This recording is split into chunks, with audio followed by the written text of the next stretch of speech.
Welcome back to another segment of Coptic Blood is Not Cheap. My name is Maura Soriel.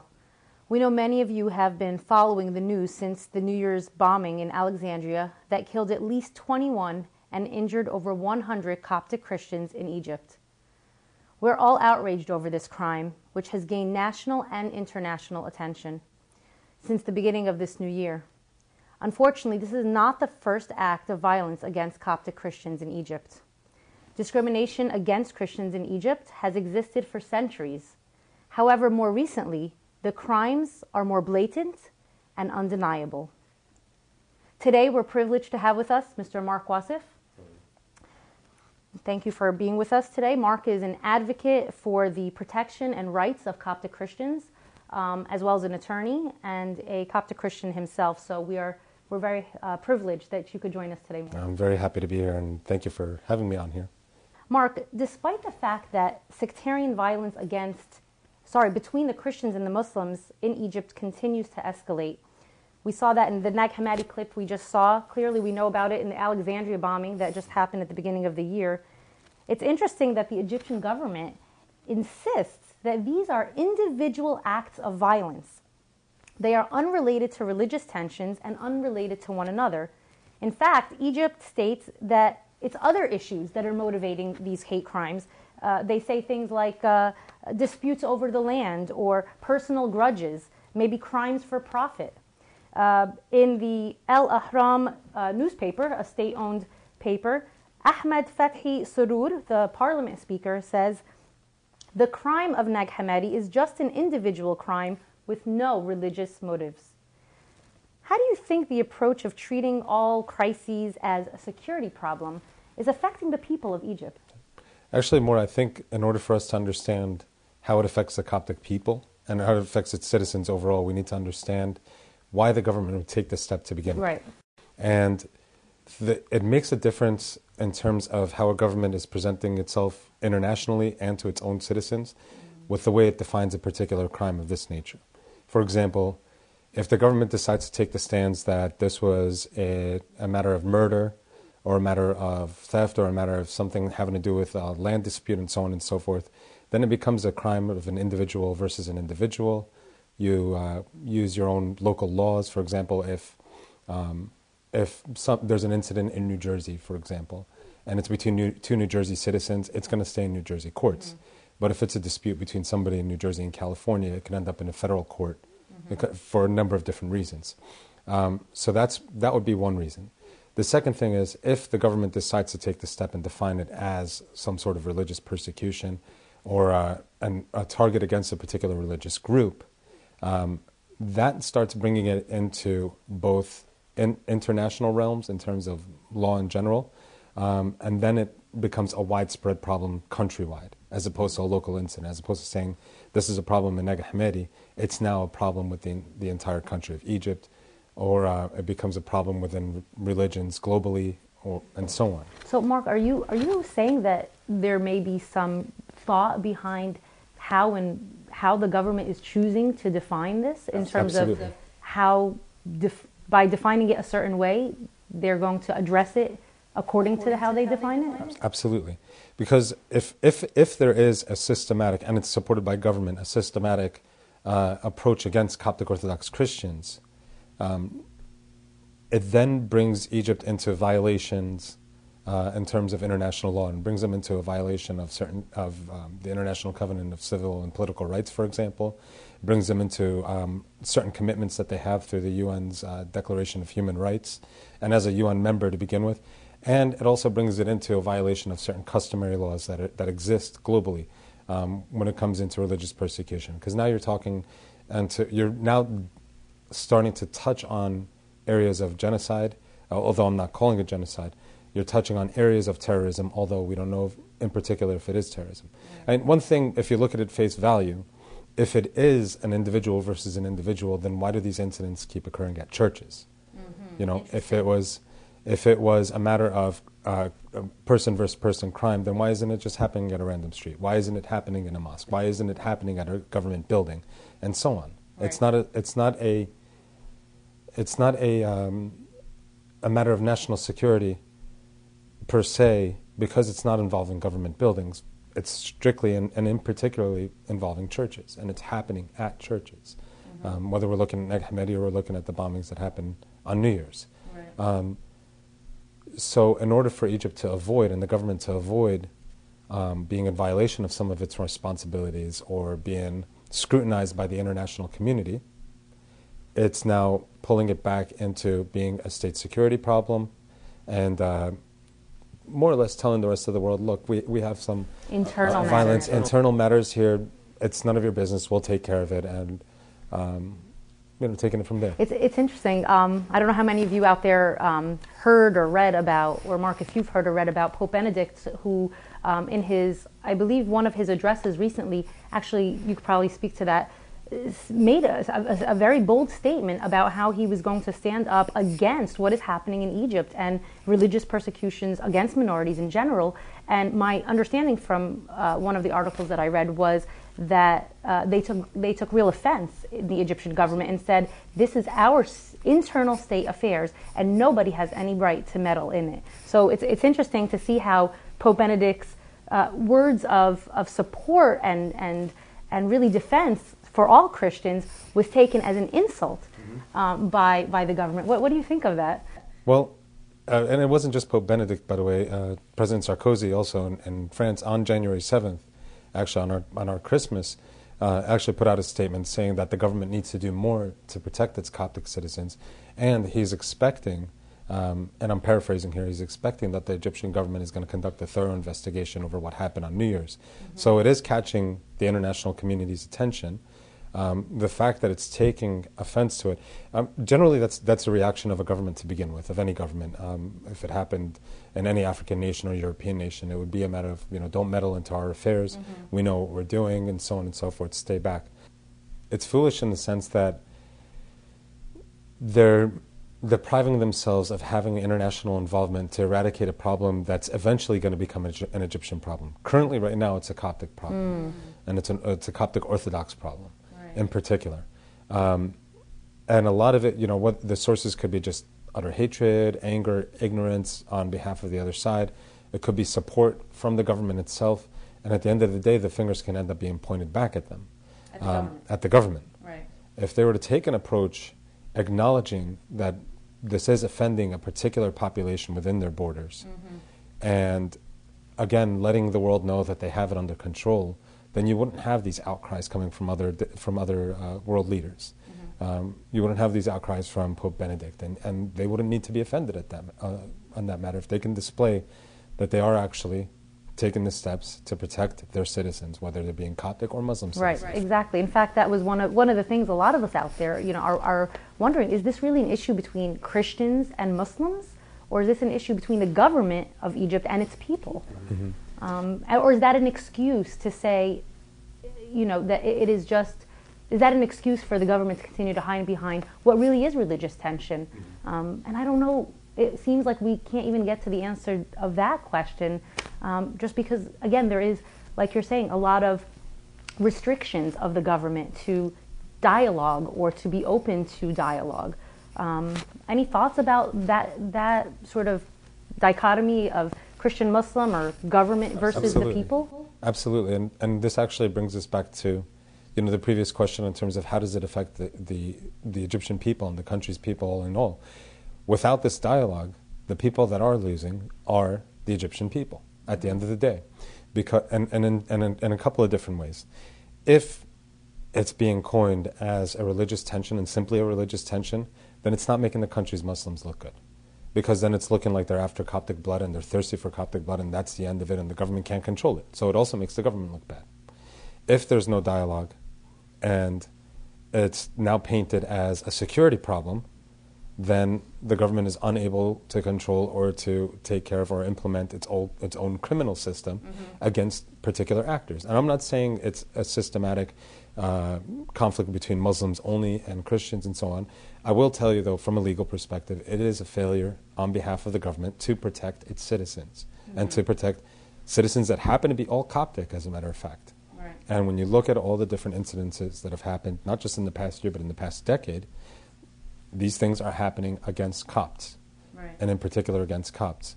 So I guess in a long-winded response to your question, it's a failure on the government's part. Against its people. Against its people. And it's not protecting its people. And that tends to be a slippery slope overall because as you start trying to point fingers and everything, you start blurring the lines in terms of defining who the enemy is or who the wrong actors are. And those lines become very blurry and they become very arbitrary.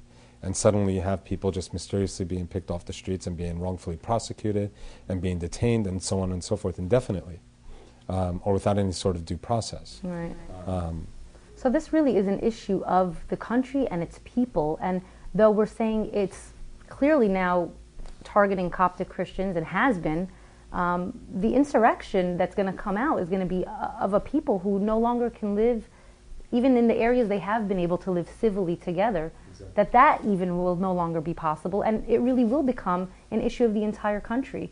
And if you don't mind me touching on the point, history has taught us not just in Egypt and not just in Africa. Well, take in Africa for example, looking at situations in Rwanda, looking at what happened in the former Yugoslavia in the mid-90s, looking perhaps at China and Tiananmen Square. History has shown us that when there's a moment of instability, when the citizens themselves feel some level of instability, the structure itself starts shaking.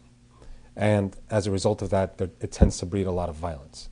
And I think it's in everyone's best interest, whether Coptic, Muslim, or the government, or anybody in any country, to avoid violence as much as possible.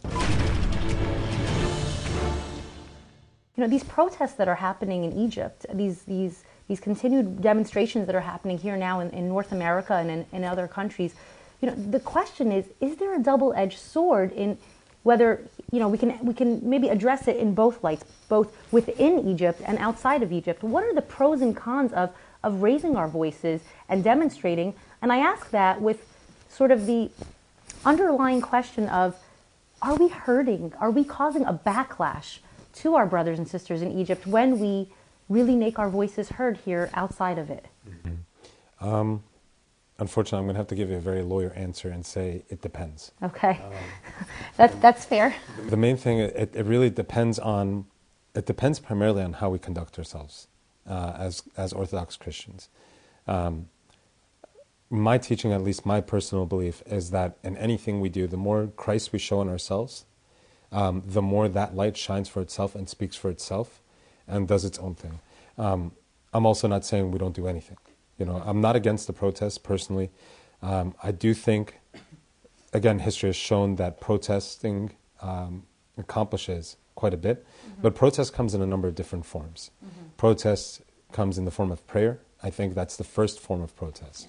Protesting also comes in the form of demonstrations, peaceful demonstrations, holding up your signs, speaking your voice, and doing so sometimes loudly. You know, we do come from a culture that is quite loud to begin with, but in the way that we conduct our words and the way that we conduct ourselves.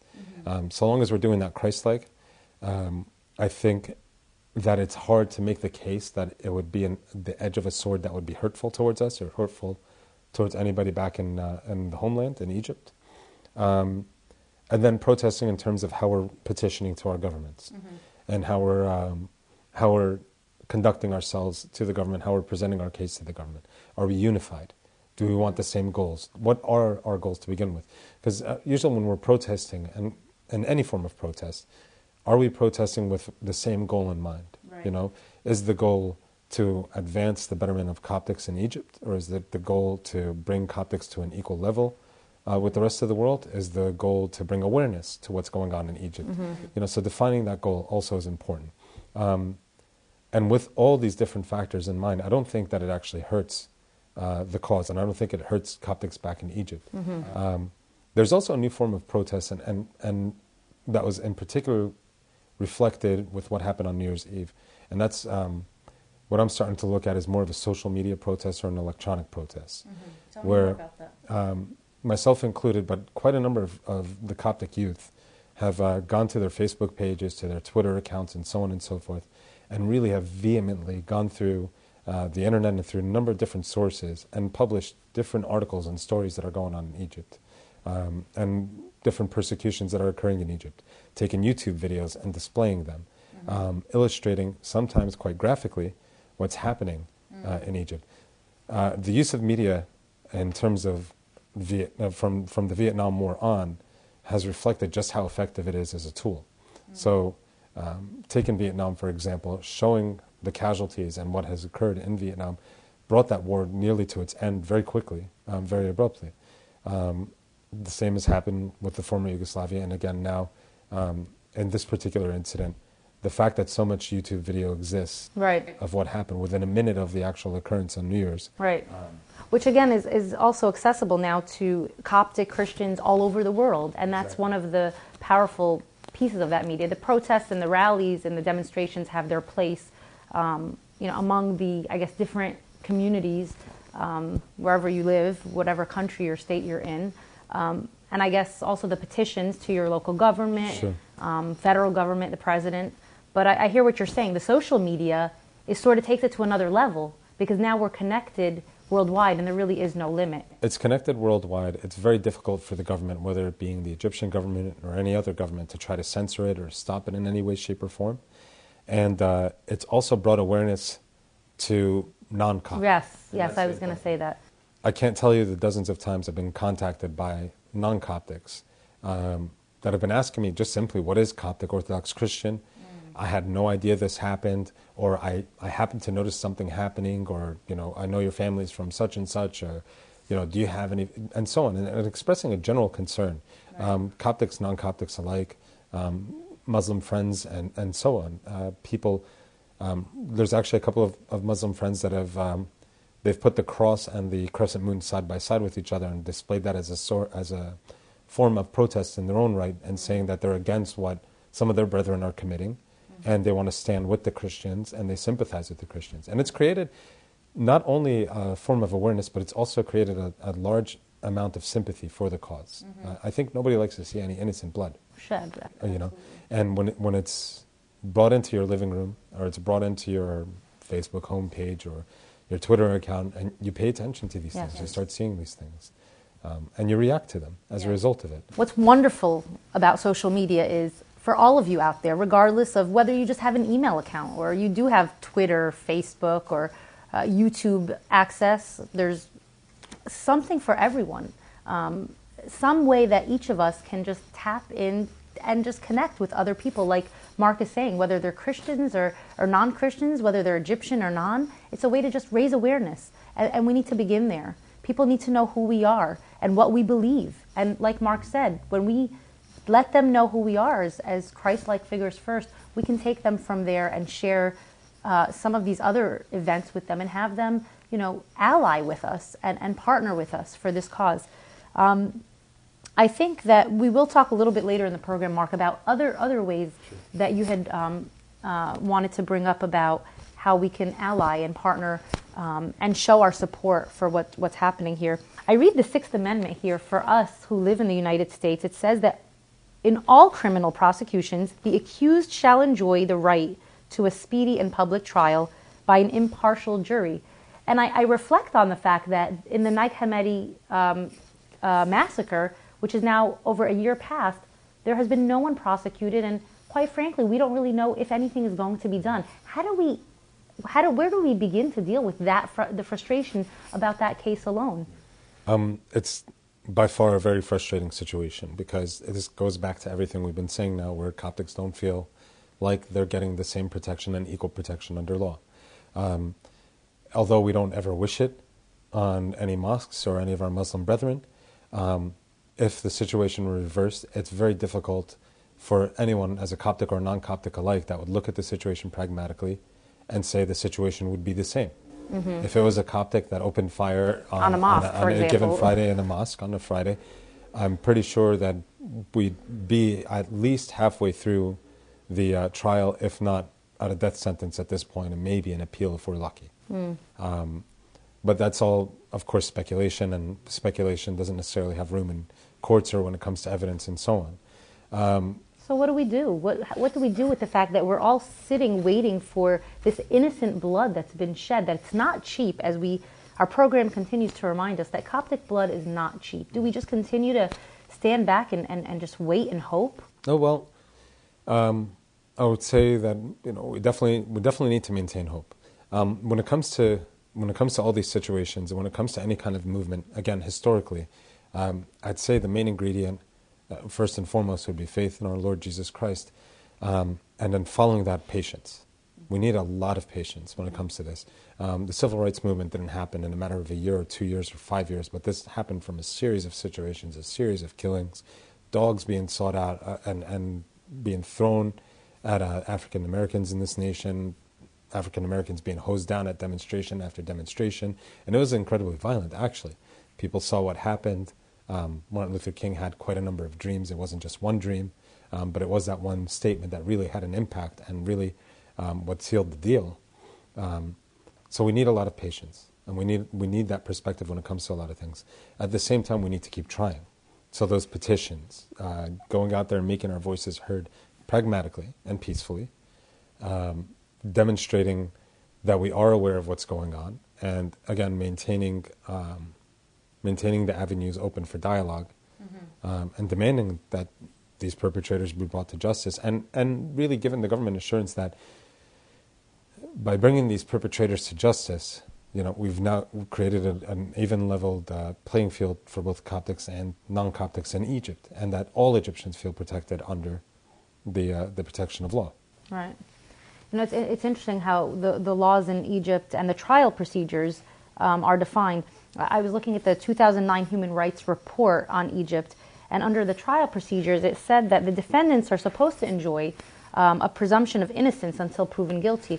I thought it was interesting that after the bombing in Alexandria, President Mubarak allowed for an emergency law that allowed the arrest without charge of any person. And what do you think of that? I think it has a lot of negative implications because it's a very arbitrary decision. I think any country in general doesn't really like to operate under emergency or martial law because it takes away due process.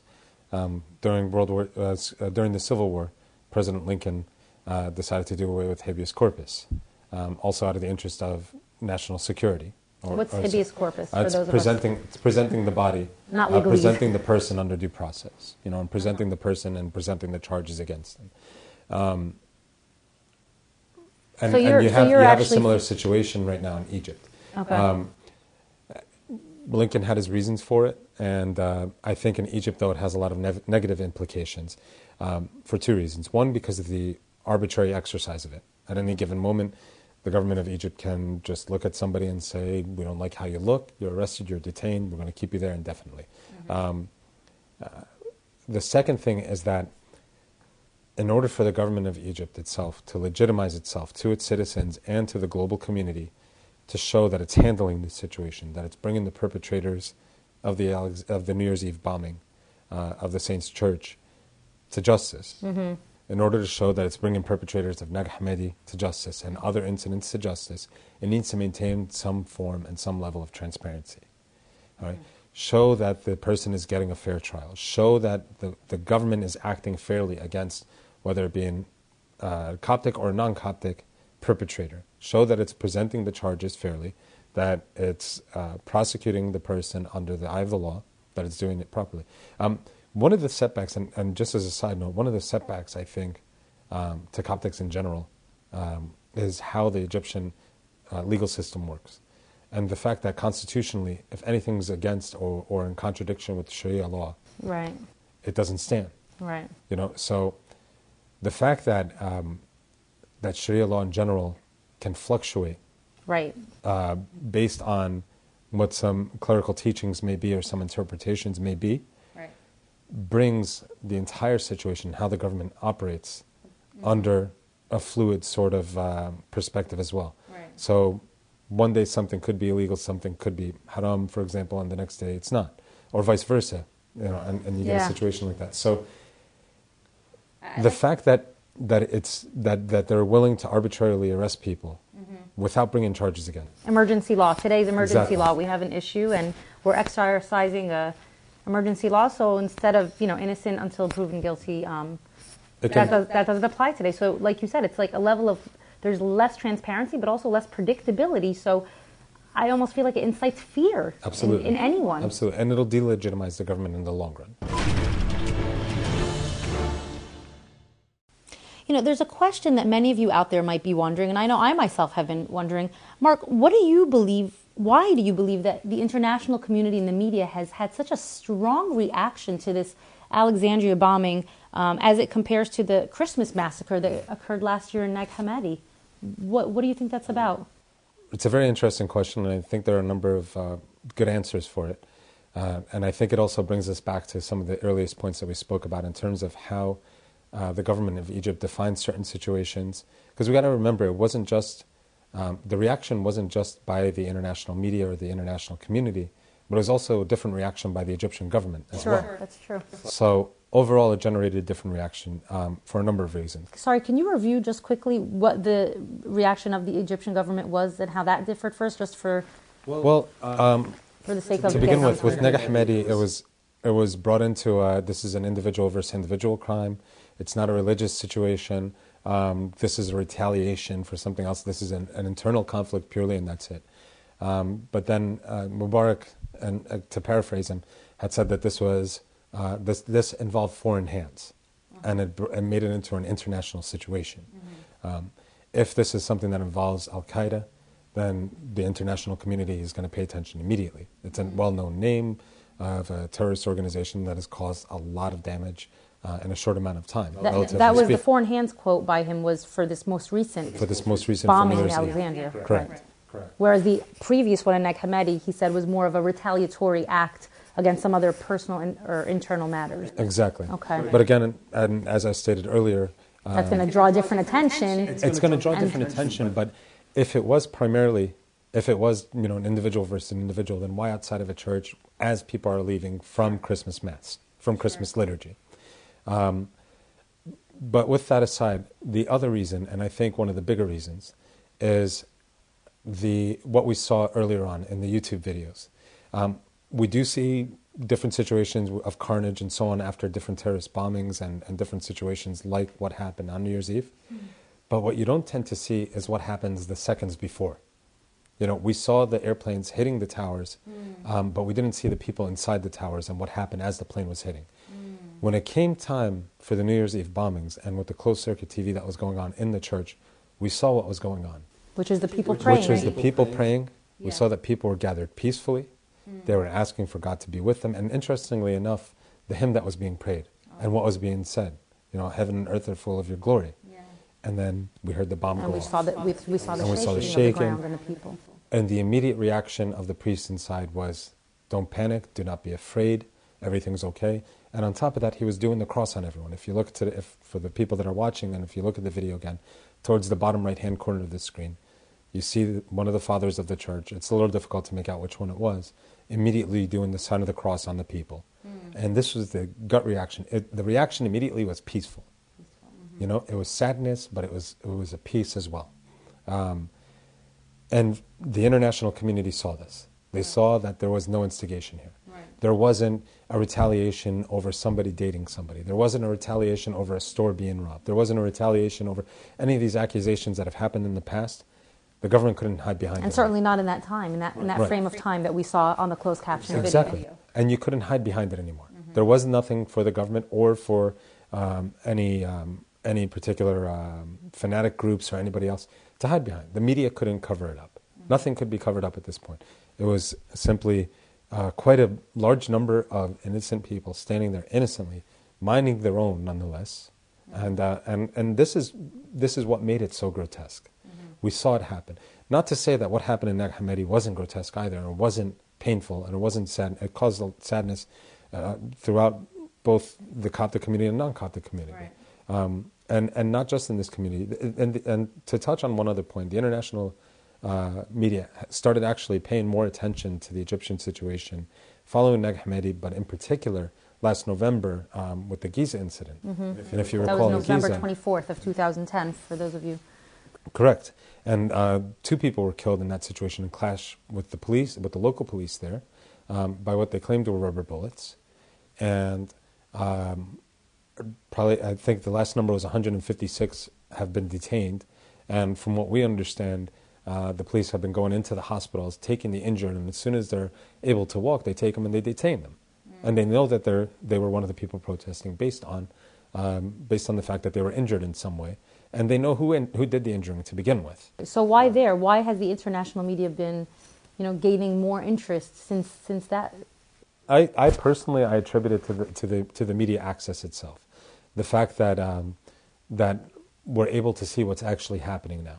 That let's not forget that most of the media that comes out of Egypt is state-run. State-run media. Yeah. And it's in any government's best interest, not just the Egyptian government, but any government's best interest to present to the international community and to its neighbors that they have a very stable situation on the ground. Take, for example, Sudan. If you ask the president of Sudan, if you ask Bashir, what's going on over there, he's like, oh, we're going to have a peaceful vote right now and we're going to split the country and everybody's going to be happy. But in reality, and when you look at the different groups that are there and the pictures that come out of there, we know that there are well over 500,000, close to 1 million people now that have been executed. When you go back to Rwanda and what happened in the early days of Rwanda, in the first week, it was called a civil war.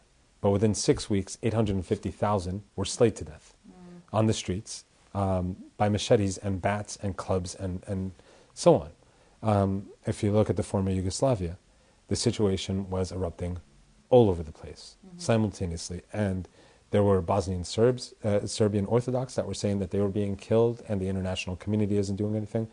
There were Croatians that were saying the same. There were Serbians just from a Serbian descent. There were people in Montenegro and Bosnia and so on, all saying that, that there was this violence that was erupting, but it was an internal clash. So are you saying in those cases it was left to get to that extremity because there was less access to sort of what was really happening? There was less. The difference with some of these, the Giza incident or more recently the Alexandria bombing is that we're actually seeing what's happening. We're actually able to justify through media what's going on. And absolutely. I think the most essential tools that we have right now, first and foremost, is our Bible, and who would have thunk it, but our cell phones. What would you say to the people out there who are watching as sort of the next step, the call to action, if you will? Be Christ-like in everything that you do. Christ-like. And that entails quite a number of things that many guests before have spoken about, that His Holiness in particular, as Pope Avashnuda has spoken about, in terms of how we present ourselves. And maintaining and letting the world know the innocence in Christ. Maybe we're not innocent, but the innocence of Christ within us is innocent, and showing that aspect of it. Second, be patient and understand that this is the movement to be able to bring a better life for Coptics and non-Coptics alike in Egypt and in other parts of the world is going to take time, take a lot of energy, and to maintain an understanding that sadly this may not be the last incident. Hopefully it is, and we always hope that that there's no more bloodshed. People are now paying attention. They're asking, what is Coptic Orthodox Christianity? And they're asking, what's going on in Egypt? Right. Are you the true Egyptian? And so on, and we can get into a whole history lesson in terms of what Coptic means. Take advantage of that opportunity. Reach out to people, but do so, of course, in a Christ-like fashion and a loving fashion. I'll give you, if I can, 2 examples of how some of the youth and some communities are actually taking both peaceful and effective matters. One would be an organization called Better Life for Egypt, and their website, hopefully your viewers will be able to... Yeah, we can show the website below here on the screen. Okay, it's betterlifeforegypt.wordpress.com. Okay. And we actually there's a collection of news stories that are being indexed on a daily basis, illustrating what's happening in Egypt and past incidences as well. So if somebody wants to educate themselves, it's a good source to direct somebody to go look and read up on what's been happening. And it's from foreign sources, from national sources. It includes things such as articles from the New York Times, the Washington Post, the Wall Street Journal, as well as Al Ahram and other MENA news organization publications and so on. Thank you so much for being with us today. It's been really great. It's been a nice lesson of some of the other historical events and what we can learn from them, but a fresh perspective on what's happening and what our reaction is, and what's your reaction now? Like Mark said, are we praying? Are we maintaining our faith and our strength through our solidarity and through the teachings of our Lord? And then calling ourselves to action and motivating one another to do what we need to do, because Coptic blood is not cheap. We'll see you next time.